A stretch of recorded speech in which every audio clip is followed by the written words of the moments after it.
Aí, Marquinhos, faz uma Oi? oração aí pra gente começar. Senhor meu Deus, eu quero primeiro te agradecer por essa reunião, te agradecer pelos meios que o Senhor nos deu para estudarmos esse livro desse teu filho que tanto te amava. Eu peço, Senhor, que o Senhor conduza essa reunião de hoje, que o Senhor nos ajude a entender o que Agostinho quis dizer e aplicar isso em nossas vidas. Eu oro a Ti agradecido em nome de Jesus. Amém. Amém. Então, pessoal, hoje a gente vai discutir os 3 últimos livros de Confissões. E hoje os nossos moderadores vão ser o João Pedro e o Eric. Tá com vocês aí, pessoal. Ô, louco. Desse jeito mesmo, passado de bola, tá bom. Então, vou começar com o capítulo 11, né? Já deixando de antemão que essa é uma parte do livro, né? Uma parte final, que realmente é um estudo mais sistemático que o Agostinho faz da criação, do Gênesis. Ele começa o capítulo 11 primeiro pedindo a Deus para que ele possa entender essas coisas, o que está escrito na palavra. E ele começa, então, a refletir sobre diversos pontos que ele vai pensando ao longo da sua leitura. Na verdade, a leitura de Gênesis em si ela vai ficar bem mais destacada no capítulo 12, que aí já vai ser com o Eric. Mas nesse capítulo aqui, que é o 11, o que a gente vai ter é ele realmente se preocupando com não só o aspecto do que veria a ser a criação, tendo em vista que, como coisa criada, ela não estaria presente quando Deus já existia, sendo ele uma existência eterna e imutável. E ele vai considerando esses pontos à medida que ele também vai colocando uma nova fórmula, a sua divagação, não sei se posso chamar de divagação, mas a sua reflexão ele vai colocando uma nova fórmula que é a questão do tempo também. Então, ele tem um percurso que vai da existência à criação do mundo, e ele vai querendo compreender o que é possível determinar como aquilo que é criado e aquilo que não foi criado, e ele chega na conclusão a partir do que ele vai observando e a partir das características que ele já tem, que ele já tem conhecimento de Deus, que o Criador é aquele que existia antes mesmo da não existência, e aquilo que não existia veio a ser criado, que seriam os céus e a terra, e tudo aquilo que proviu do verbo, né? Das palavras que são palavras eternas de Deus e palavras criadoras. Ele fala do verbo, se eu não estou enganado, numa cláusula, né? Eu não sei como é que se chama isso, mas uma divisão aqui, que no meu livro está como divisão 7, mas ele fala da eternidade do verbo. E aqui você vê uma compreensão mesmo do estudo que ele faz do início, né? Do início que eu digo, do início da leitura mesmo bíblica, da leitura de Gênesis, e ele vai querendo entender como que é possível. E isso eu achei muito interessante. Primeiro, antes disso, ele começa a entender a questão das ondas sonoras, das palavras ditas. Ele primeiro tenta entender a do homem, depois ele vai com o verbo eterno silencioso, mas que teve palavras que fizeram acontecer o céu e a terra.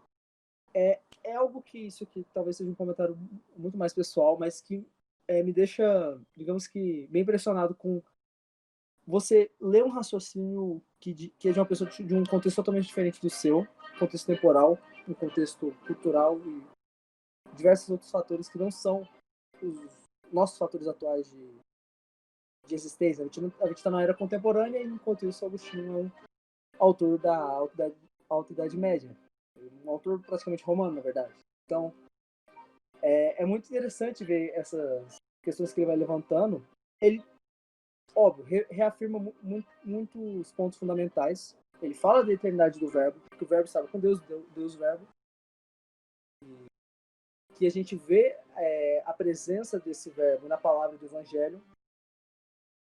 Então ele fala: a palavra de Deus dirige-se a nós no Evangelho, a salvação vem até nós e Deus fala no nosso íntimo. Então ele vai criando essas concepções fundamentais sobre a palavra, sobre a eternidade. porque à medida que ele vai analisando a criação, ele vai analisando as questões do Deus Criador, ele também vai entendendo outros pontos que derivam, mas que ele retorna novamente para a criação prosseguir no texto. Então, ele... Essa parte também é muito engraçada, porque tem... Gente, vocês estão me ouvindo? Eu tô louco ou eu deixo... Ah, tá, não, tá bom. Você pode ver uma indagação que é feita. Essa indagação vai ser feita 2 vezes no texto. E nas 2 vezes, Agostinho ficou um pouco bravo. Provavelmente algumas pessoas já fizeram essa indagação para ele, principalmente aqueles que não são da fé cristã, que é justamente o que Deus fazia antes da criação, porque é nessas perguntas que você pode ver uma tentativa de... Sei que eu tô tendo um fundo de baião aqui, mas isso aí a gente releva. Então, ele vai, então, falando sobre isso e chega nessa indagação do que fazia Deus antes de criar o céu e a terra. Acho muito interessante, porque ele manda um... Eu não sei se essa já é a resposta aqui. Deixa eu ver se é. Mas o que ele manda é que, primeiro, que o pessoal deixar desse desaforo com Deus. E ele mantém essa pergunta porque ele vai responder ela no final da leitura. E aí, primeiro que ele coloca que a vontade de Deus era eterna.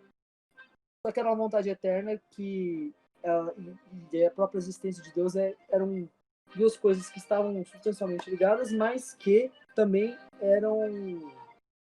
Eu não quero colocar temporal, mas que não estavam sujeitas ao tempo, que era mutável. Então, é a partir disso que ele fala. A diferença entre tempo e eternidade, continuando a leitura, que você começa a ver o ponto central, praticamente, que a gente pode encontrar nessa leitura, que é sobre a questão do tempo e a questão da eternidade. Isso que vai ser importante depois para os 2 próximos capítulos, mas as definições que ele começa a analisar agora são justamente de querer entender o que é o tempo e querer entender, por exemplo, o que Deus fazia antes de criar. Ele dá uma resposta que Deus nada fazia, pois tivesse feito alguma coisa, o que poderia ser senão uma criatura. Mas nessas questões ele está querendo apenas dizer da pré-existência de Deus em relação ao tempo, porque a partir que você tem um tempo, você já tem o início da mudança, e aí no início da mudança você já tem a criação.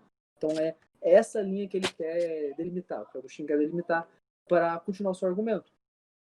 Então ele vai com o argumento que o tempo começou com a criação, e a partir disso ele começa a fazer umas questões muito interessantes para qualquer um refletir, que é sobre a inexistência do passado e do futuro. O conceito de tempo. O Agostinho trabalha com o conceito de tempo de uma maneira... digamos que eu vou falar aqui como eu fui lendo capítulo por capítulo. Eu acho que eu não fiz que nem o Eric, que pegou um resumo geralzão de todos os capítulos. Isso me impressionou, porque eu realmente eu sabia que ele fazia uma reflexão dessa, que é justamente as separações que ele vai fazendo sobre como é que eu posso definir o que é passado, o que é futuro, o que é presente. E ele já inicia colocando que a única existência possível é do presente, e que o presente seria aquilo que, sendo o presente de Deus, seria um presente eterno, que seria a condição de Deus. Ele estaria no eterno presente, porque ele era eterno, mas não seria uma existência de tempo, porque o tempo apenas presente não é tempo, porque é imutável. São nessas reflexões que ele vai fazendo e vai separando, mas com um cuidado, mas ao mesmo tempo uma abrangência, que você começa a notar os pontos que o Augusto está tentando determinar. E os pontos principais que ele está tentando determinar é justamente sobre a eternidade de Deus, mesmo antes da criação, e que não há uma falha nisso, que não há uma falha de vontade, não há uma falha de querer, que possa tornar qualquer aspecto de Deus não eterno antes da própria criação. Tanto que a própria vontade de criação também é eterna. E que o ato da criação inicia o tempo. E a partir desse ato de início de tempo que ele começa a perceber o que seria a materialidade do tempo na nossa vida presente. Ele analisa o passado, o presente e o futuro, entendendo que o passado, por já ter sido, não é mais, e o futuro, por vir a ser, ainda não é.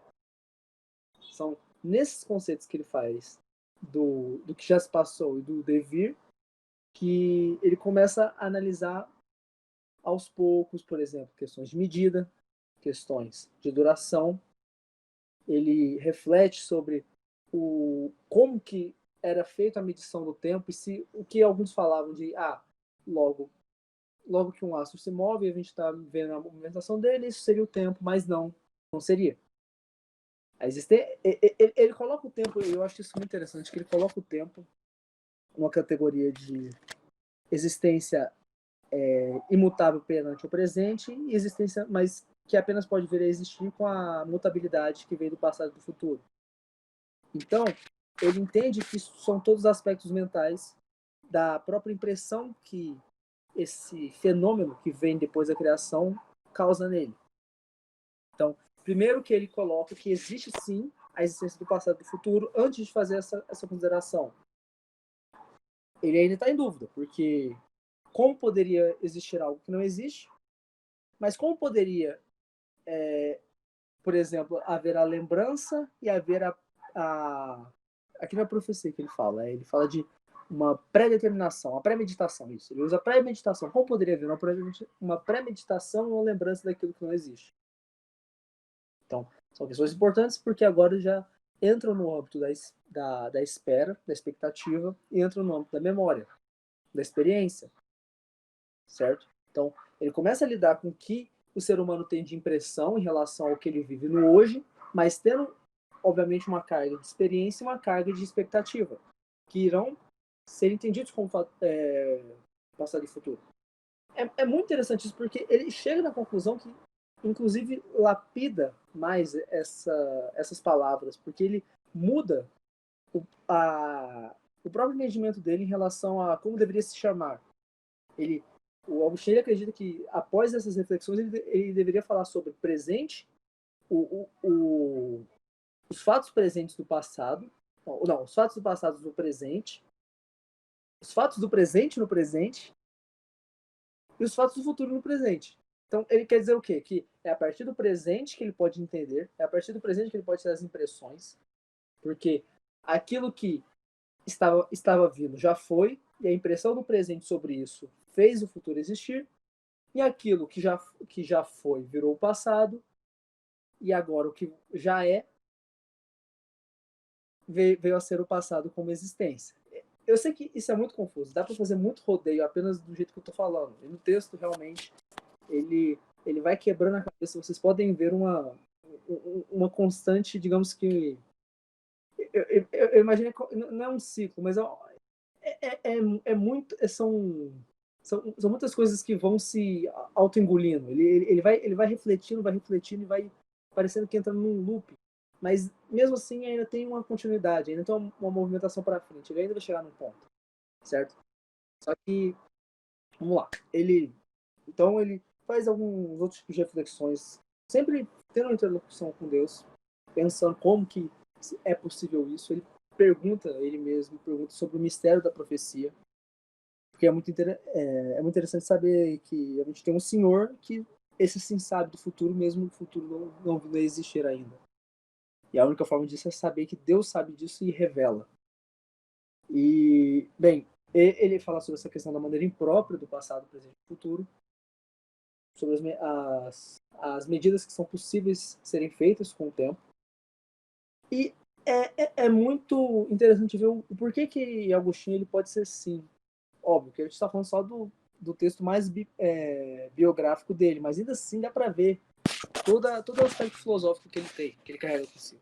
Ele já fazia muitas reflexões nos capítulos anteriores que a gente já estava analisando, mas aqui isso fica muito evidente. Não fica só evidente pelas reflexões em si, mas fica evidente porque Agostinho ele sempre está pedindo as respostas para isso, para Deus, e ele começa a refletir sobre a própria tarefa que ele está fazendo e como que ele gostaria de uma resposta, entende? É uma interlocução que ele busca conhecimento em Deus e busca que o conhecimento que ele precisa possa ser dado por Deus. Tá. E, bem, ele vai fechando algumas conclusões de realmente que o tempo existe o tempo que determina o movimento perceptivo. Eu posso estar falando muita abobrinha, só tentando resumir o que o Agostinho falou. Não estou querendo dizer nada por mim mesmo, e se o João quisesse, ele já estaria derrubando tudo que eu e o Agostinho falou aqui, mas vamos revelar isso. Vamos relevar. Tá. E bem, a gente pode chegar num... Eu já falei bastante sobre o texto em geral, quando eu estava conversando com vocês, mas é mais para o fim que ele vai ter essa questão do tempo como uma simples expansão. E ele vai entender sobre a questão mais mental de impressão que essa expansão pode ocorrer, que essa expansão cria em nós. Então, ele vai entendendo isso e ele vai fazendo medições. Eu achei muito interessante que ele fez medições a partir da própria palavra, da ação de falar. Ele começa a entender aquilo que pode ser conhecido como a impressão que o tempo causa.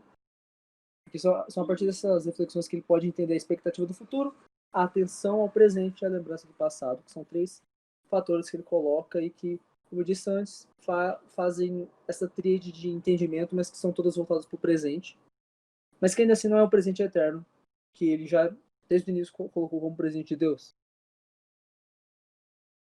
E bem, com essas análises que ele faz do tempo, todas as análises que fazem a relação, fazem a separação, que tentam entender a duração, tentam entender a forma como é possível medir, certo? Ele vai chegar na conclusão que, digamos que é mais cara, principalmente para a obra em geral, mas para a própria vida cristã, mas ele chega na conclusão de aspiração ao eterno. Porque com esse tempo que vem da criação, o fim dele vai ser justamente quando a criação for renovada, ou seja, quando você tiver a entrada da eternidade e não haver mais a dissipação do tempo, é que você tem uma solução para todos esses problemas metafísicos, ou de compreensão, ou de própria indagação que o Agostinho está tendo agora.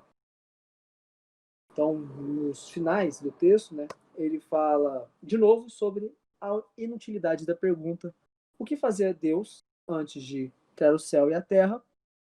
E ele fala assim como, por exemplo, o que fazer é um exemplo do que está sendo citado. O que fazer Deus antes de criar o céu e a terra? Como lhe veio a ideia de fazer alguma coisa, se antes nunca fazia nada? E aí ele pega essa palavra, ele mesmo fala: não tem como haver a palavra nunca num período antes do tempo e sem o tempo. Logo, nunca veio a existir. E a vontade sempre foi eterna. Então, a compreensão que se tem de um Deus eterno, ela é muito bem colocada aqui por Agostinho, pelo fato dele ele mesmo entender a mutabilidade presente do tempo nas nossas vidas, nas nossas percepções, nas nossas impressões mentais. Mas como isso tudo, em relação ao nosso eu e ao nosso ambiente, está sendo falado sobre coisas criadas, ele pode, com toda uma sequência lógica, afirmar que não teria o tempo antes da criação. Ou seja, o Criador já estaria antes do tempo. Então é isso, o eterno Criador de todos os tempos, que nenhum tempo é coeterno contigo, nem criatura alguma, se bem que haja algumas coisas superiores ao tempo. Aí, vou te falar que nesse fato eu ainda vou precisar refletir mais nessa última frase aqui do Pará. Mas é isso. Ele finaliza de vez mesmo, comparando a ciência humana com a ciência divina. Ele coloca bem que o esplendor e a glória de Deus se mostra também nisso, no próprio conhecimento e na própria grandiosidade de Deus, por ele ter um conhecimento eterno. E por ele ter um conhecimento que, por quebrar o tempo, tem tanto o conhecimento do passado, do presente e do futuro, já existente com ele. Porque sempre foi. E a partir disso, terminando isso, é a partir daí que a gente vai ter, então, um estudo mais aprofundado do próprio Gênesis, da própria criação. Mas essa parte do capítulo é importante por causa disso, porque você está tendo uma reflexão muito séria sobre o tempo e sobre como que a eternidade de Deus está não colocada, mas como que a eternidade de Deus está relacionada com esse tempo que é inferior a ela, que veio depois. Galera, eu não sei se deu para entender muito bem, mas agora eu vou passar para o Eric. Então, como o João Pedro falou aí, né? Agostinho ele tem uma carga filosófica muito grande, né? Dentro dos conceitos que ele traz, dentro da forma como ele lida, né? Com esses conceitos mais abstratos.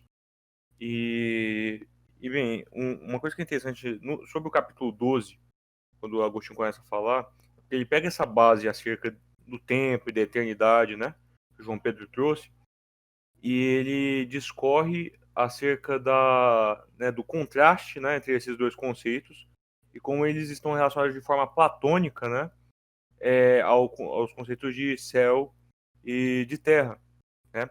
Porque a intenção de Agostinho, a partir do capítulo 12, né, no capítulo 12 e no capítulo 13, é justamente trazer uma análise do capítulo 1º, né, de Gênesis, numa ótica filosófica e um pouco mais abstrata e metafórica, não invalidando o valor, né, do capítulo, no sentido de realmente querer dizer a criação, né, que a gente tem por aí, né? Claro que dentro de várias interpretações, né? A criação literal e tudo mais do homem, né? E tudo mais, mas validando, né, esse capítulo numa ótica um pouco mais ideal, sabe?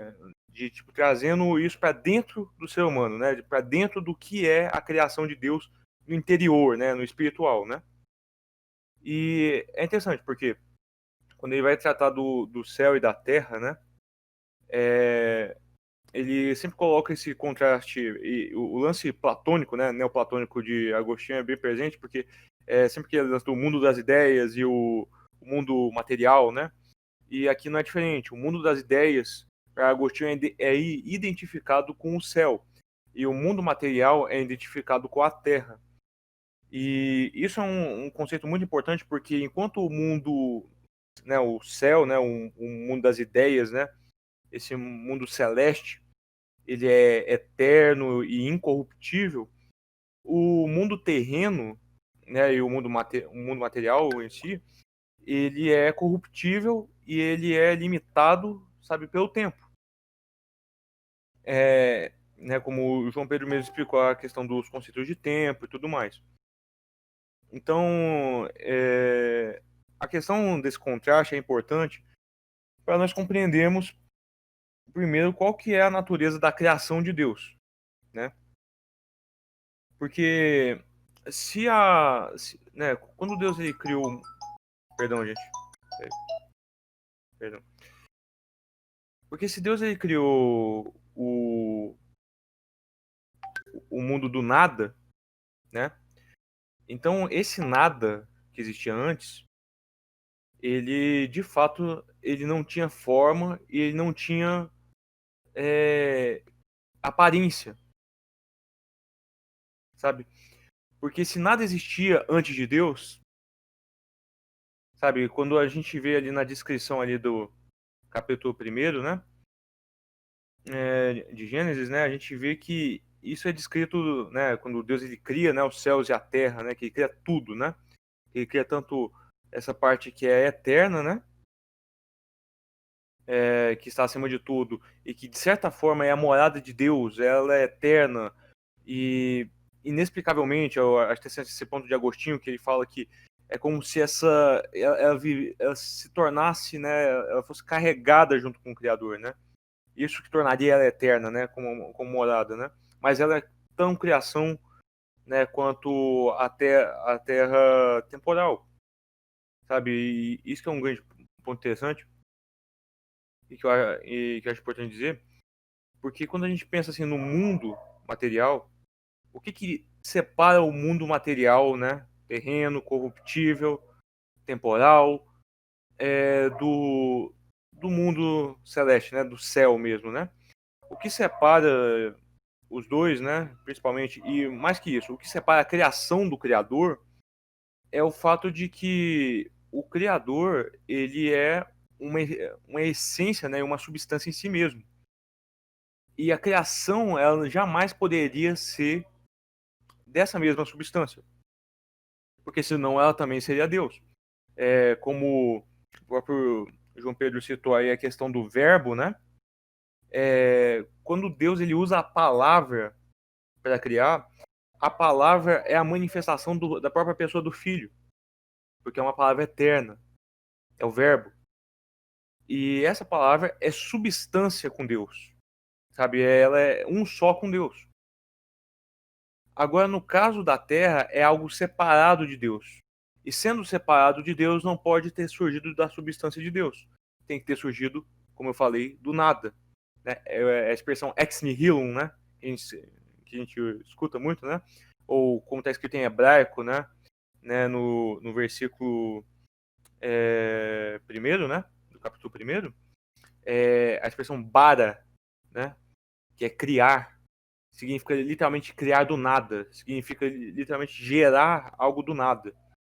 Então, quando a gente fala do nada, é difícil você definir nada para tudo, né? Mas, de qualquer forma, quando Deus ele cria as coisas, ele cria a matéria indefinida. Ele cria primeiro o conceito de matéria, sabe? Antes de criar aquilo que viria a ser constituído pela matéria. É como se Deus ele pegasse o barro, sabe? Essa coisa assim, é uma massa amorfa, sabe? Sem forma, né? E vazia, como está descrito no versículo 2 do capítulo 1 de Gênesis. E ele literalmente ele desse forma, ele dispersasse tudo aquilo ali que, sabe, está vazio. Né? E é muito interessante como que Agostinho ele apontou muito bem que quando fala que o Espírito de Deus pairava sobre a face do abismo e havia trevas sobre as águas, isso literalmente significa que aquele é o vazio literal, é o vazio da existência, né? O abismo é um lugar onde a profundidade é tão imensa e tão vazia, e junto com as trevas, né? Que isso se torna indefinível. E as próprias águas que aparecem aí, elas são colocadas como águas, e Agostinho pontuou isso muito bem, que é o fato de que a água ela é colocada como um elemento aí muito para representar essa turbulência, sabe? Essa falta de forma, essa coisa amorfa, sabe? Porque a água não tem uma forma física definida em seu estado líquido. Ela é sempre móvel. Então, esse vazio existencial, esse vazio primordial, né, que Deus criou, esse seria o conceito de nada. É algo que não tem como a mente humana processar e conceber, sabe? E dizer, não, isso é isso, sabe? E coisa do tipo. Tanto que você não consegue conceber algo que é sem forma e vazio. Não tem como conceber isso. Porque a gente sempre vai, como o próprio Agostinho, né, diz, a gente sempre vai comparar com formas já existentes para a gente alcançar essa imagem. E isso não faz sentido, porque não tem forma. E mais importante, para não ter forma, é necessário que isso não tenha uma imagem em si. E para não ter uma imagem, é necessário que não haja luz. E essa que é a razão por ser coberto por trevas, porque você não sabe nada sobre aquilo. Só quando vem a luz de Deus, né, como Agostinho descreve, né, é que isso passa a ser visível, isso passa a ser algo, né, que é cabível de você ver ali, né, de ter alguma forma ali, né. Agora, um ponto que é importante de dizer é que Agostinho, ele para, né, depois dessa definição, né, do que é essa coisa sem forma e vazia, no final do capítulo do livro 12, ele vai parar e falar acerca das diferentes interpretações que existem acerca da criação, acerca de todos esses conceitos que são meio contenciosos, sabe, dentro do meio cristão, né? Como o próprio lance de escatologia ou várias coisas doutrinárias que muitas vezes são questionadas. E Agostinho, ele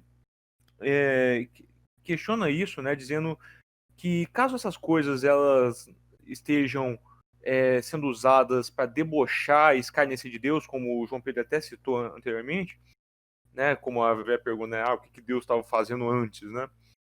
E se isso for apenas um fruto da vaidade humana, nesses questionamentos, então isso deve ser ignorado, sabe? Isso realmente é uma coisa falha, uma coisa errada, é uma questão que deve ser considerada como anátema.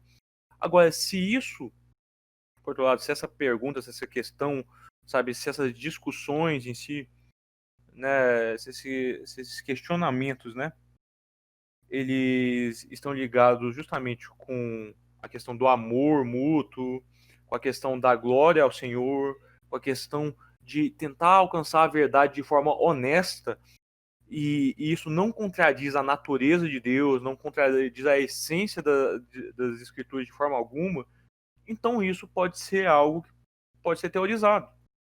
Isso é um grande ponto até a se aplicar em nossas vidas, porque, né, isso pode ser uma opinião pessoal minha, mas é a questão justamente de que, tipo, existe uma grande diferença entre você ter uma diferença doutrinária que não é essencial para você ter uma diferença doutrinária que realmente toca em pontos que podem ser heréticos. E é isso que Agostinho está questionando, né? Sabe, se está separando aqui, né? Existem aqueles que fazem as coisas realmente para debochar de Deus, ou para diminuir, ou para descredibilizar a sã doutrina, e existem aqueles que realmente só estão buscando a verdade. E a gente tem que dar ensejo à busca pela verdade, ainda mais quando se trata de temas contenciosos como esse. É para isso que a gente busca, né, dentro da teologia, né, explicar certas coisas que muitas vezes não são explicadas diretamente na Escritura. E é isso que Agostinho faz justamente no livro 13, quando ele vai se aprofundar já nesse conceito, né, da criação que ele já apresentou aqui, né, a base, né, vamos falar desse, né, dessa criação que veio do nada, né, desse nada disforme, né, tudo mais. E ele vai especificar, ele vai falar justamente sobre essa questão metafórica que eu já falei aqui, né? E um lance interessante é como que Agostinho já começa, né, o livro 13, falando sobre a motivação para Deus ele criar as coisas, né? Deus ele não cria as coisas porque ele precisa delas, Deus não cria as coisas porque ele é obrigado a fazer isso, e Deus não cria as coisas porque isso vai ajudar ele em alguma coisa, sabe? De forma alguma.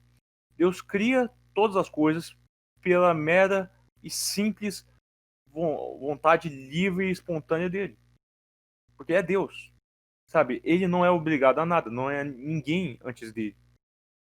E ele cria a criação porque essa é a natureza de Deus. Ele criar algo para que ele ame, criar algo para que glorifique o nome dele. E isso é o grande né? O ponto primordial das escrituras quando a gente fala da criação, né?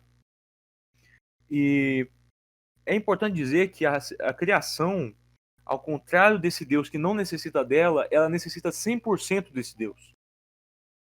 E isso fica mais interessante se a gente pensa na criação como o processo de transformação do coração do homem. Calma aí. Calma que as coisas aqui vão ficar um pouco mais metafóricas mesmo. Porque a gente tem ali um paralelo que Agostinho faz, como eu já falei, né? De como que os dias da criação são descritos em Gênesis e como que o processo de conversão no coração do homem, e não só no coração do homem, como também na igreja em si, ele acontece.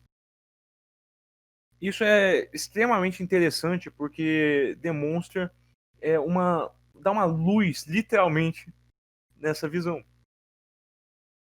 Quando Agostinho começa, né, dizendo que as águas e as trevas e toda aquela massa disforme que a gente vê no capítulo 12 aí descrevendo, aquilo ali representa nada mais, nada menos do que o mundo humano no sentido espiritual.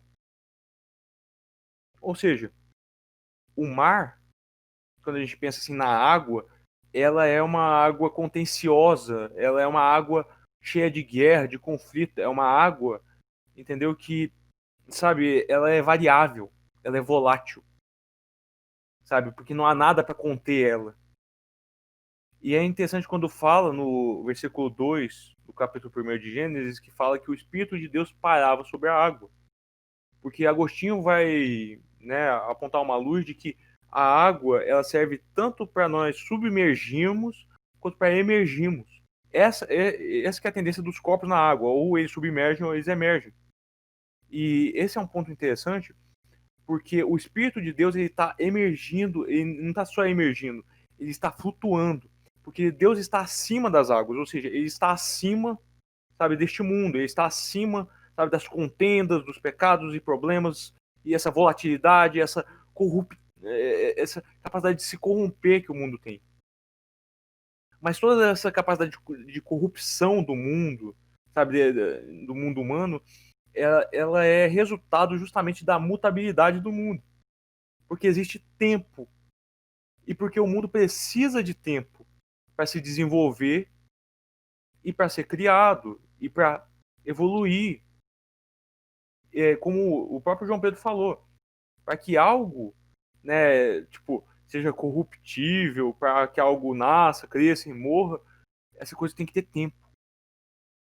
E esse que é o grande ponto, né, que circunda, né, esse início da criação. Porque tem essa massa disforme, ela é criada, então Deus dá o start da criação. E como que isso acontece? Através do ponto de que essa criação ela tem possibilidade de mudar. Ela é uma massa disforme. Ela não tem nada nela, sabe? Ela não tem forma nenhuma. Então, Deus, sendo a fonte de toda a luz e aquele que supra a necessidade de toda a criação, ele é a luz descrita ali, né? No versículo 3, né? Quando Deus diz, haja luz e houve luz. Ele é a luz que brilha nesse universo e resplandece sobre essa escuridão. Ou seja, o simples fato de Deus ele brilhar, né, com a luz em meio a um ambiente escuro e disforme já é o bastante para que esse ambiente ele ganhe forma. Já é o bastante para que esse ambiente ele seja algo. Porque quando a luz brilha, Deus ele separa a luz das trevas. Ou seja, ele já cria uma definição de algo. Isso aqui é a noite, esse aqui é o dia. Então, Deus ele define o que é a criação quando ele a ilumina. E a mesma coisa acontece com, né, o coração, né, do mundo humano, né? O que acontece no mundo humano, né? Porque é pela luz do Senhor que, né, uma massa disforme, né, de pessoas pecadoras e tudo mais, reconhecem, né, a necessidade da luz. É aí que a gente tem a consciência do que nós somos perante Deus. E depois que ele, né, gera essa luz e brilha e finalmente dá forma, Deus ele pega a água, que é esse elemento, sabe, que tipo é o elemento de conflito e que representa os grandes conflitos da humanidade e essa mutabilidade da humanidade, e ele estabelece uma divisão. É muito interessante como Agostinho ele trata o firmamento que é usado aí, não na literalidade de um, né, como na Terra plana, né? A ideia de um firmamento que separa águas que ficam acima dele de águas que ficam abaixo. Mas ele trata do firmamento como a palavra de Deus, como aquilo que, quando o homem olha para o céu, ele lembra da eternidade. Sabe, quando é a questão de que o firmamento ele é capaz de controlar, de conter, sabe, essa bagunça, sabe, todo esse conflito que existe dessas águas. Ou seja, a palavra de Deus, assim como uma espada de dois gumes que penetra a alma humana, ela também é similar ao firmamento que divide as águas e separa elas naquilo que elas devem ser. Ou seja, a palavra de Deus, ela é o instrumento mais poderoso para definir o que o ser humano é de fato. Porque quando o ser humano ele tem essa consciência da palavra de Deus, então a contenda que existe dentro dele começa a cessar. Assim como Jesus, quando estava no barco, e Agostinho usa esse exemplo, né? Manda lá pro mar, né? Para as nuvens, né? Quieta, cessa. Sabe? Então, Deus está sob o controle de tudo, inclusive dos nossos corações teimosos. Sabe? Dos nossos corações humanos, que são teimosos, que são voláteis. E no terceiro dia, isso é ainda mais demonstrado. Por quê? Porque essa água toda dos conflitos humanos dá lugar, né, à voz de Deus que fala: junta tudo em um só lugar. Juntem-se em um só lugar. E aparece a terra seca. Ou seja, Deus está mandando a sua criação, Ele está mandando para que essa água, esses conflitos, eles cessem. Perdão, gente. Eles cessem. Eles deem lugar à terra seca, porque a terra seca lembra muito, né, quando Jesus ele usa muita comparação de ser a rocha, né? Porque a terra seca é onde o ser humano firma os pés. É onde o homem ele não tem mais o conflito, sabe, dos mares, sabe, de ser volátil e tudo mais. É onde ele tem firmeza. Porque a terra, a rocha e tudo mais é muito comparável ao conceito de eternidade. Porque lembra muito mais o conceito de eternidade. É a ideia de que você está fixo, sabe? Você está firme. Então, quando Deus ele faz a terra seca aparecer, o ser humano em si agora tem um espaço para estar firme dentro dele. E essa terra pode ser comparado, né, ao coração do homem, né? Agora tirado desses conflitos, ela agora gera vegetação, gera frutos, sabe? Ela se torna fértil, ela tem vida, sabe? Deus começa a gerar os primeiros sinais de vida, sabe, no coração humano. Sabe, o coração humano passa a ter utilidade. O coração humano passa a frutificar. E após isso, a gente vê o quê? Ali, no quarto dia, a gente tem os luzeiros, né? Sol, a lua e as estrelas. O ponto interessante aqui é como que a gente pode tratar isso tanto no coletivo da igreja quanto no individual. Porque da mesma forma que as estrelas, né, representam vários irmãos, sabe, ali no firmamento, né? Porque se o firmamento é a palavra de Deus, acompanha aí, galera. Se o firmamento é o evangelho, é a palavra de Deus, né? Essas estrelas que estão fixas nesse firmamento, elas carregam a luz do Senhor, sabe, neste mundo, né, nessa criação, e elas servem como os arautos de Deus para lembrar o ser humano, para pregar ao ser humano essa palavra. E, de uma forma individual, a gente pode ver isso na forma como a lua se comporta em relação ao sol. Porque da mesma forma como Deus é o sol, que brilha, né, com a luz própria dele, nós somos apenas como a lua, somos espelhos que refletimos essa glória do Senhor e que resplandecemos onde há trevas, no caso à noite. Então nós servimos como esses espelhos para resplandecer em um mundo em trevas e para pregar a palavra do Senhor, sabe, a todas as pessoas e para mostrar às pessoas a luz do Senhor. E isso é bem interessante porque quando fala, né, a utilidade dos luzeiros, ali em Gênesis, fala justamente que a utilidade é para marcar os dias, os anos, o tempo e tudo mais. E isso não é diferente aqui. É justamente que os luzeiros eles servem para lembrar, entendeu, do poder de Deus, sobretudo, que foi a luz de Deus que deu forma a tudo. E nós, por sermos, né, esses luzeiros, é que temos esse papel, sabe, de lembrar a humanidade a quem realmente eles devem a honra, né, por terem, né, enxergado a luz, por ter a luz do Senhor resplandecendo todos os dias. E a coisa começa a ficar um pouco mais assim louca agora, né? Porque aí tem o quinto dia e no quinto dia Deus faz surgir aves, répteis e peixes das águas. O ponto é, as águas elas representam os conflitos humanos. Então, quando aparecem animais nas águas, isso representa justamente as pessoas, todas as memórias, sabe, aqueles que carregam, né, ali no mundo ali, que estão dentro desse conflito, né? E no caso é interessante como o Agostinho ele faz uma separação entre a interpretação que é feita dos peixes, né, e com relação às aves e os répteis. Né, não só os peixes, as criaturas marinhas, né, no geral, né? Porque as aves e os répteis, nesse contexto, elas representam aquelas pessoas, sabe, dentro deste mundo tenebroso, né, desse caos que é o mundo humano, que elas são libertas pela palavra. Ou seja, representam aqueles que são os gentios, que são alcançados pela palavra, entendeu? E saem desse caos e alcançam o voo para os céus.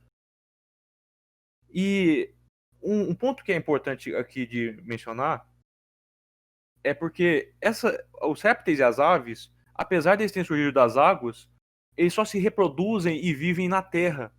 Ou seja, esses animais, eles saíram da água, né, desse turbilhão de confusão do mundo humano, mas eles se firmaram na terra. Eles são as pessoas que se firmaram ali na terra, entendeu? E que foram alcançadas pelo evangelho, sabe? E que estão ali agora, vivendo na terra firme, como, né, na rocha de Cristo. E isso representa muito do aspecto humano da questão da conversão, né?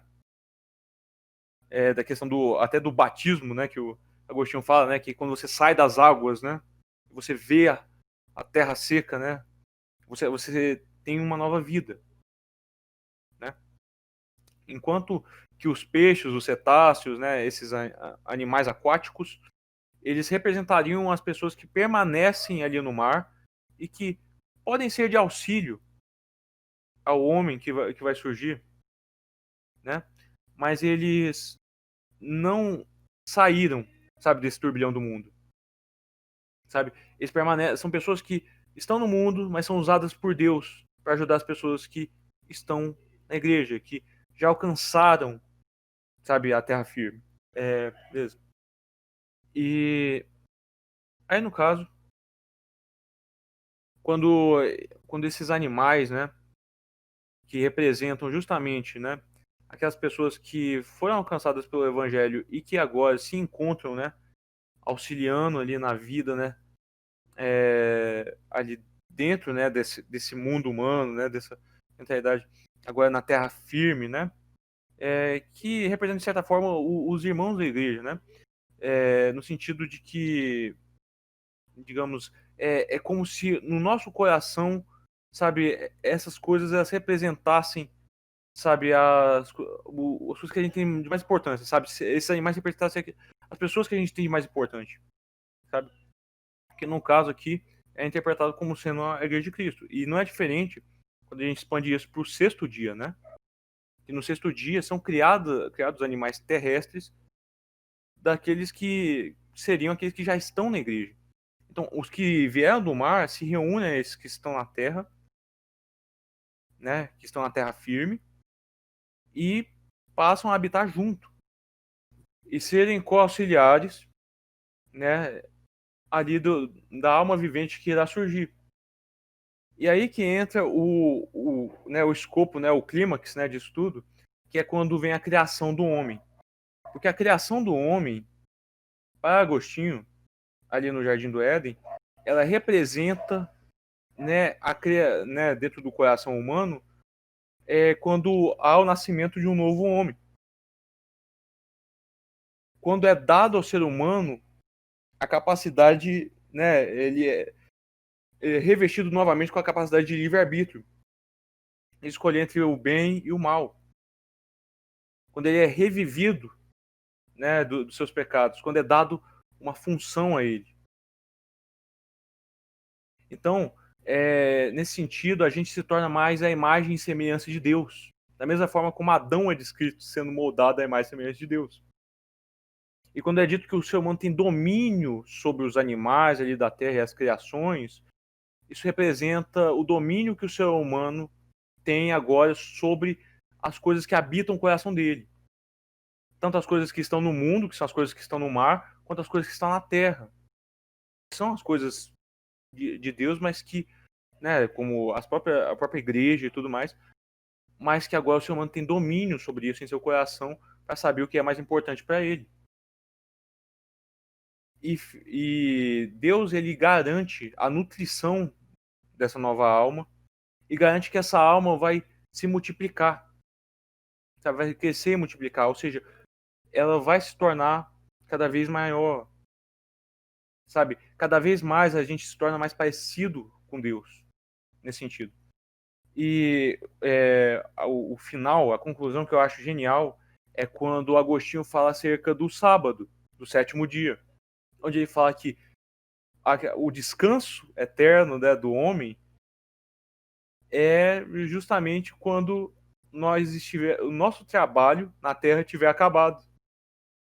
Então, quando o nosso trabalho, que é a obra do Senhor, depois de termos tido o coração regenerado, tiver acabado, então a gente vai ter o nosso descanso eterno. A gente vai ter o nosso 7º dia.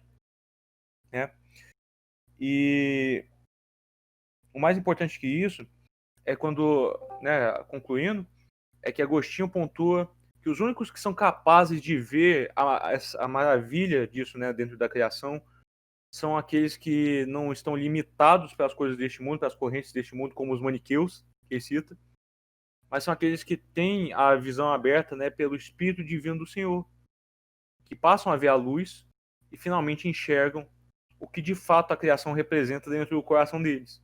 Que esse que é o verdadeiro poder de Deus. É ele ser capaz de moldar do nada, ou mesmo de uma massa disforme, um coração novo e capaz de servir a ele. Ou seja, Deus cria, né, nós do nada. E esse que é o maior milagre de Deus, né? No sentido assim, como filhos do Senhor, né? Então, era isso aí que tinha para passar. Eu acho que é um final belíssimo. E é isso aí. João Vitor? Valeu, Eric. Valeu aí, JP, pela exposição. Então, galera, como a gente está fazendo nas outras reuniões, né, a gente tem uma exposição e agora é um espaço aberto para vocês fazerem comentários sobre a leitura. E como a gente está na última reunião também, vocês podem falar o que acharam da leitura do livro como um todo, como foi a experiência de vocês, o que vocês aprenderam lendo Agostinho, enfim. Fiquem à vontade aí. Eu vou fazer um comentário que ele é mais uma observação sobre esses últimos livros, e tem muito a ver com o que o Eric e o JP falaram. Sobre a questão do tempo, como Deus, estando acima do tempo, ele não está suscetível às mesmas coisas que a criação de fato está.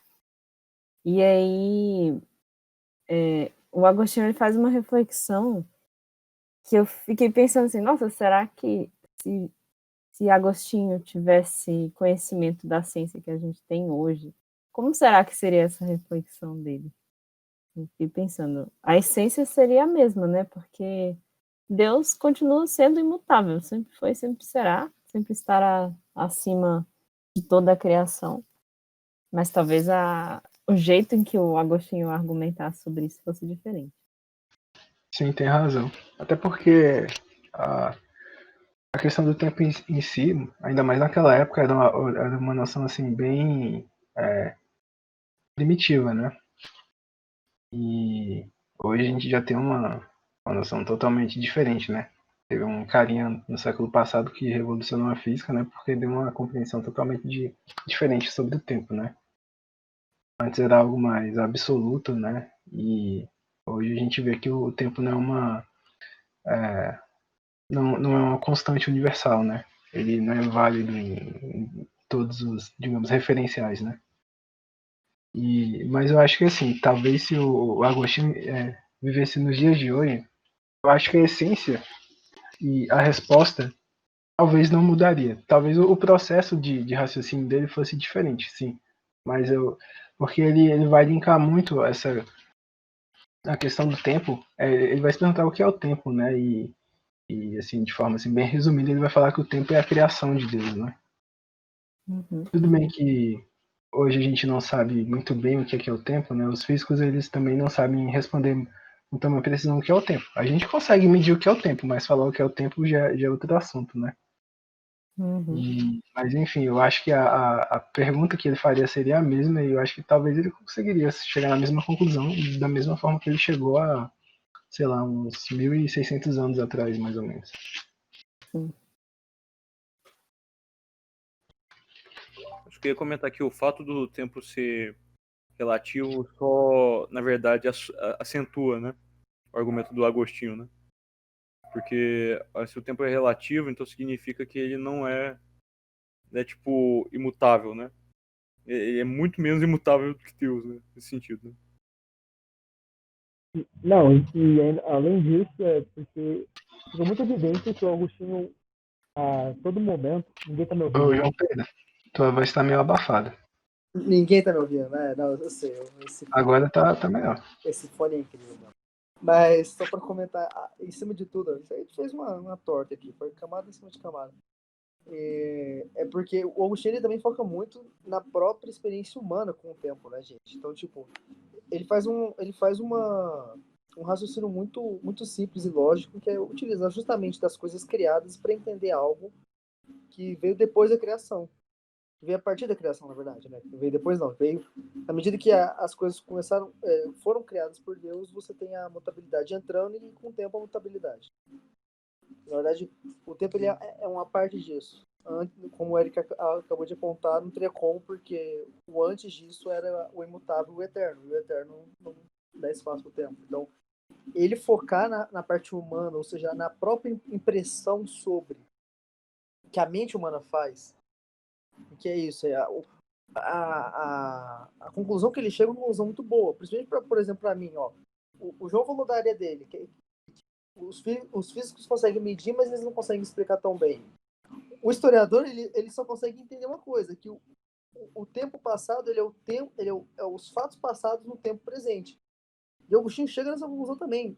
O futuro é os fatos futuros do tempo presente e o passado são os fatos passados do tempo presente. E o presente é o tempo presente do tempo presente. Então, se a gente fala, isso tudo está baseado no presente, porque é só o presente que eu consigo viver de fato. O resto é espera e lembrança. O resto é passado, que é lembrança, e o resto é futuro, que é espera. Então, são perguntas que eu acho que não tem como elas serem respondidas pela nossa própria humanidade. Elas não vão ser respondidas de uma maneira definitiva, porque nós não conseguimos, como seres criados e como seres mutáveis. A gente não consegue responder elas. Tanto que a conclusão no capítulo 11 é essa. Eu só vou conseguir ter uma resposta satisfatória disso quando a dissipabilidade do tempo acabar na eternidade com Deus. Mas vai ser uma resposta diferente, vai ser uma resposta de mudança mesmo, que vai tornar tudo imutável. É muito doido, gente. É muito doido. Esses capítulos inteiros são muito bons. Sim, outra coisa que eu achei interessante, né, é o fato do Agostinho ele citar, né, por exemplo, a questão do movimento dos ácidos, né? Tipo, será que aquilo caracteriza o que é tempo, né? E é bem interessante porque essa questão tá bem linkada com a contagem do homem do próprio tempo, né? E a contagem do tempo, ela começou justamente na astronomia, né? Para verificar o movimento dos corpos celestes. E daí teve a criação do gnomon, né? Que é aquele relógio de sol mais primitivo, o Anaximandro. Tem gente que fala que foram os babilônicos, enfim.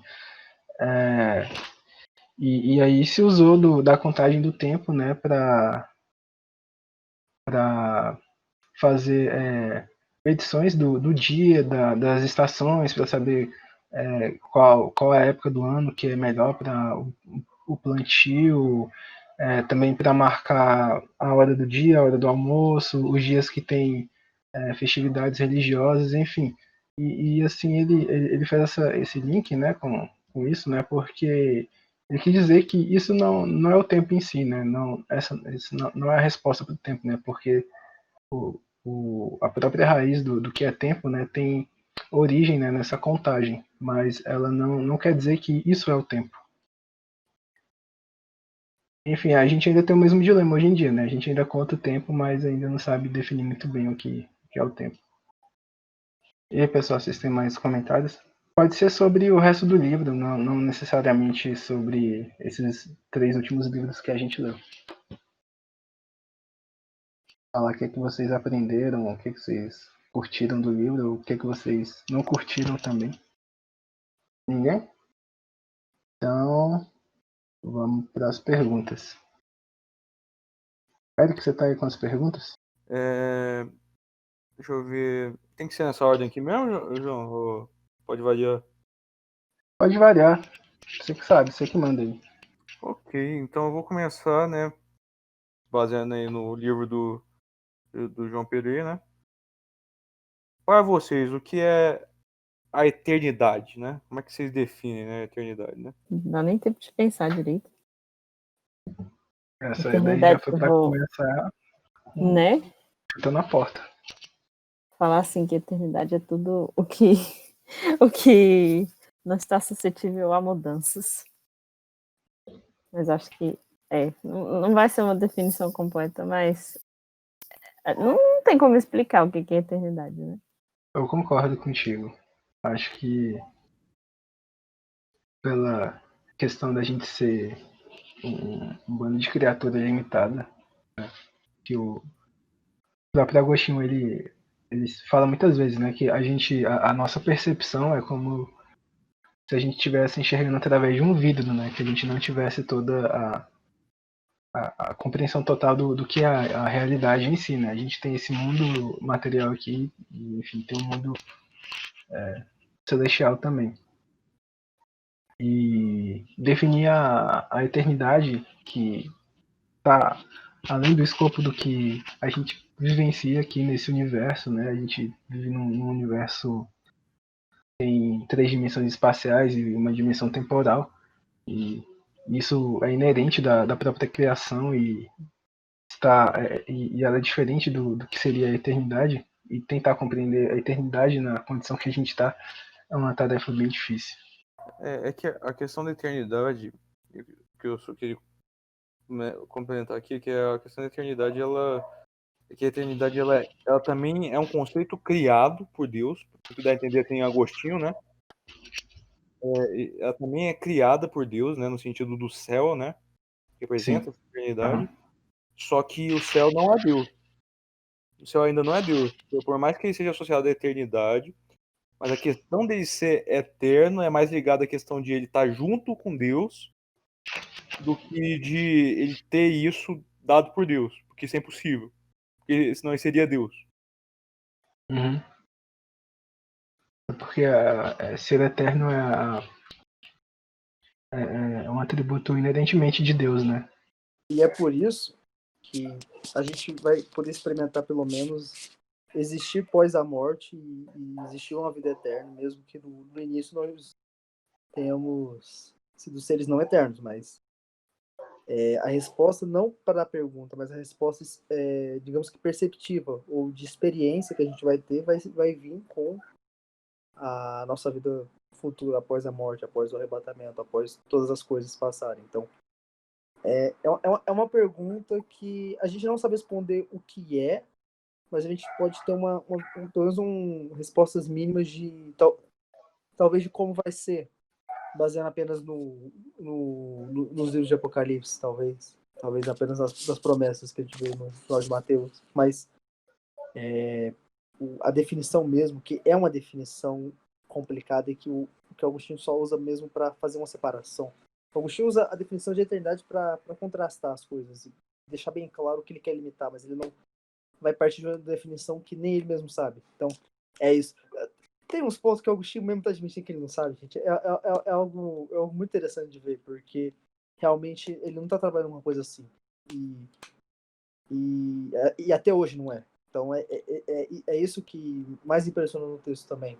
São as reflexões de um indivíduo que já passou de mais de 1000 anos, muito mais que isso, e da existência dele, e ainda assim a gente não consegue ter respostas definitivas para os temas que ele levantou, né? Mas é algo que a gente consegue pelo menos utilizar do jeito que ele utilizou, o contraste. O contraste a gente consegue utilizar. Botar limites e definir o que é e o que não é. E principalmente entender por que Deus é eterno. Isso a gente consegue colocar. Pelo menos para as respostas que a gente precisa dar. Beleza. Alguém mais quer complementar? Ou discordar também? É possível discordar também. A gente não vai julgar. Você tem o direito de estar errado. Não, é isso aí mesmo. Também concordo com o comentário do JP. E lembrando aqui de algumas definições de coisas que eu já vi na minha vida, às vezes você pode partir de uma definição falando o que aquela coisa não é, porque mesmo você não sabendo definir o que é, você tem certeza do que ela não é. Então, no caso da eternidade é muito isso, né? Sim. Inclusive é uma forma que se pode falar dos atributos de Deus, né? Deus não é mutável, Deus é imutável, enfim. Eu vou passar para a próxima questão. Deixa eu ver aqui. Beleza. Essa aqui eu acho que é mais de boa. Só tem pergunta meio capciosa dessa vez. Mas eu acho que essa aqui é mais tranquila. Então lá vai. Até que ponto. Assim, eu vou explicar o contexto antes disso aqui. O Eric falou, né, sobre a questão de você ter debates acerca da interpretação das escrituras e, enfim, tudo mais. E isso ser algo construtivo, né, que visa a glória de Deus, e tem horas que às vezes é por pura vaidade, por uma pessoa que está querendo, às vezes, até mesmo debochar da fé cristã, ou algumas querem se vangloriar na própria interpretação, enfim. E a pergunta é a seguinte: até que ponto um debate entre linhas teológicas ou interpretações sobre as escrituras diferentes é saudável? Repete a pergunta, por favor. Até que ponto um debate entre linhas teológicas ou interpretações sobre as escrituras diferentes é saudável? Eu acho que é até quando as respostas para aquelas perguntas geram atitudes boas, ou melhores, né? De acordo com a situação. Mas se for. Sei lá, parece que quando passa de um certo ponto e que fica só na discussão sobre ideias ou sobre coisa que a gente não pode atuar com aquele conhecimento, é a resposta que a informação que aquela resposta trouxe, para mim parece ter inútil. Então, muitas vezes eu vou. Vai ficar um exemplo que eu acho que muitas vezes tem muita discussão, mas que não tem aplicação prática, ou pelo menos muito pouca, é escatologia mesmo. Tem lá vários diferentes tipos de, de vertentes do que pode acontecer, do que vai acontecer, mas na nossa vida cotidiana não faz diferença quase nenhuma. Então, para mim, essa é uma discussão que, embora seja, claro, útil no sentido de tentar entender o que a palavra diz, se começar a discutir demais a gente vê muitas vezes pessoas discordando veementemente uma das outras, aí não ajuda. Então, melhor nem tocar no assunto. Se for chegar a esse... Eu acho que é interessante você discutir até o ponto que, sei lá, até não chegar, na verdade, no ponto em que você acha que aquilo vai definir se você é salvo ou não. Ah, sim, com certeza. Acho que é um ponto assim a se determinar. Por exemplo, tem sim certas doutrinas cristãs que elas são, assim, a gente não pode abrir mão delas, né? Por exemplo, a doutrina da Trindade, né? Sei lá, também a gente não pode abrir mão da infabilidade da Bíblia, né? E, enfim, essas coisas eu acho que são primordiais, enfim, que a gente crê em Cristo, e eu acho que essas coisas são essenciais para a gente ter a certeza da nossa salvação e manter uma vida cristã saudável. Mas se chegar ao ponto de que você está discutindo coisas que ferem essas doutrinas primordiais, ou enfim, eu acho que aí é o limite que a gente deve ter, assim, pelo menos como parâmetro para definir, né, até onde seria saudável ou não ter continuar em discussões que levem a um bom propósito ou não, né, dependendo aí dos resultados que vai sair disso aí. Só complementar aí com coisa aqui. Por causa que o comentário específico do Marcos deu. Acredito que foi bom porque, por exemplo, eu não lembro se eu tava falando, eu não lembro com que eu tava falando isso, mas tipo, para questão escatológica é muito simples. Você pega o pior cenário possível, se prepara para ele e se não for esse, você só dá de ombros e fala que bom que não é. Sim. Por exemplo, essa é a minha resposta. Aí você tá lá, pô, vai ser amilenista, né? Aí você vê, pô, é pós-milenista. Mas tipo, porque é isso. Aí, É isso no final. Aí, MDB! Foi bom. Mas, tipo, se prepara também, caso não seja, você tem que plantar batata e esconder no interior do Brasil. Mas ok. Inclusive, galera, minha casa tá com portas abertas aí para ser um campo de refúgio cristão aí. Vamos lá. Mas sobre Valeu. a questão do. Quando cria muita animosidade, é realmente perigoso. E acho que cair na mão por causa disso, só se for heresia mesmo, acho que dá pra levar em consideração você cair na mão com herege, mas cair na mão com irmão não é legal. E, é sério, quando você vê que a sua sobrancelha tá ficando muito rígida, tá ficando. Seu senho tá ficando muito feio, sua voz tá muito alta, é melhor parar. Começando a gritar demais. Não tem como ser saudável se ser cristão. Você tá só debatendo a sua própria doutrina teológica e tá criando mais desavença, mais gritaria do que conhecimento de fato e expondo, né? Expondo o que você pensa. E talvez aprendendo com o outro, porque ele também tá expondo o que ele pensa, expondo o que ele estudou, principalmente. Estudar é bom também. Então, tipo, é você trabalhar mais com temas do que querendo defender cada um seu. E aí ver o que cada um pode trazer de relevante pro debate é muito mais legal. Muito mais legal. Agora cair na mão com a herege é legal. eu queria comentar aqui o lance, é o fim último, né? Das discussões que a Agostinho aí falou, né? É o lance do amor mútuo, né? Que é a questão de tipo, cara, por mais que a gente discorde, né? A gente ainda é irmão, a gente não é primo, a gente não é inimigo, não é adversário, né? Então você pode discordar, sabe? Mas isso vale para os tempos de hoje, não só para cristãos. Isso é interessante, né? Como é que isso vai para todo mundo, né? Mas no meu cristão é ainda mais essencial porque a gente prega o amor e é aí que o amor é testado, né? É questão de você realmente saber como amar o seu irmão, né? Acima de tudo.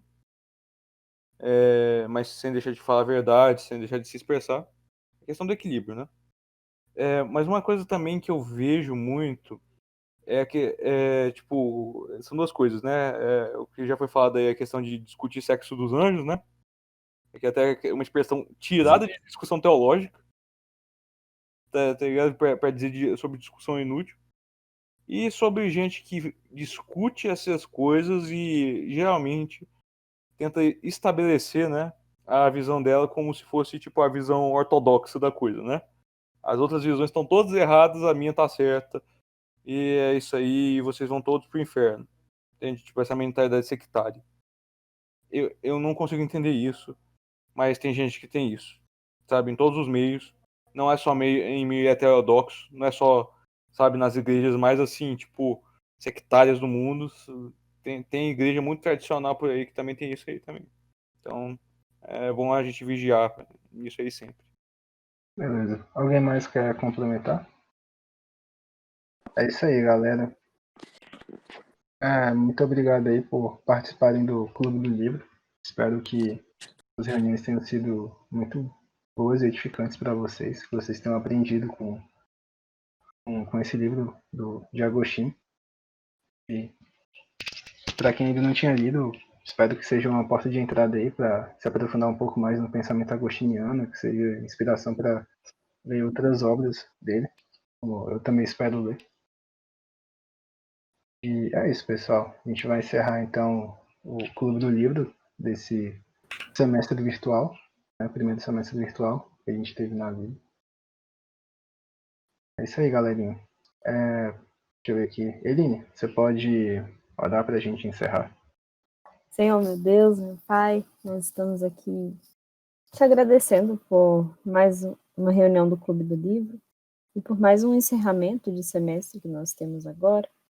Obrigada, Senhor, por ter nos guiado, por ter trazido para o nosso grupo um livro que nos inspirou tanto, Senhor, e nos ensinou algumas palavras do teu servo, Senhor, Agostinho, e que essas palavras sejam não só sabedoria humana, mas também possam nos levar à reflexão, Senhor, sobre quem tu és, sobre as tuas obras e sobre o quanto nós não conseguimos te compreender, Senhor, mas podemos confiar em ti, podemos te amar acima de todas as coisas dessa vida. Nós te agradecemos, Senhor, por essa oportunidade de podermos ler coisas que foram deixadas aqui por filhos teus que viveram há tanto tempo, Senhor. Nós te agradecemos porque a tua palavra se renova a cada dia e temos sempre pessoas que também nos ajudam nessa caminhada para podermos compreender mais coisas que às vezes nós duvidamos, coisas que às vezes não ficam claras para nós. E te agradeço, Senhor, por isso. Te agradeço porque o Senhor não nos deixa desamparados e o Senhor sempre nos mostra o caminho que nós devemos seguir. Obrigada, Senhor, por ter enviado o teu Filho para ser o caminho por nós. E nós te agradecemos por essa noite, te agradecemos por essa reunião e te pedimos, Senhor, que o Senhor continue abençoando o nosso grupo, continuando nos guiando e que possamos buscar a Ti acima de todas as coisas e buscar estar na Tua presença e adorar a Ti acima de tudo. Isso que nós te agradecemos e te pedimos em nome do Teu Filho amado. Amém. Amém.